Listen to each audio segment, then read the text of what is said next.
Kota Palembang terkenal dengan banyak sekali objek wisata yang luar biasa. Dan salah satunya sekarang saya sedang berada di ikon Kota Palembang, yaitu Jembatan Ampera. Di mana Jembatan Ampera ini juga banyak sekali panorama yang bisa kita lihat, mulai dari Sungai Musi dan Museum Sultan Mahmud Badarudin II Palembang. Dan pemirsa, informasi yang kami dapat bahwasanya Jembatan Ampera sekarang sudah dihiasi jam analog yang diimpor langsung oleh negara Jepang dan dirakit pada tahun 2018 di Kota Palembang.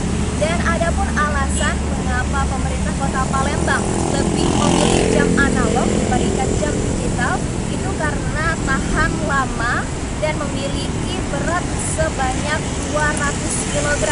Dan juga pemirsa TV, menurut pantauan kami beberapa hari yang lalu, tepatnya 4 hari, jam analog yang digadang-gadang memiliki garansi selama 30 tahun dan baterai selama 3 tahun ini sempat tidak berfungsi dengan baik.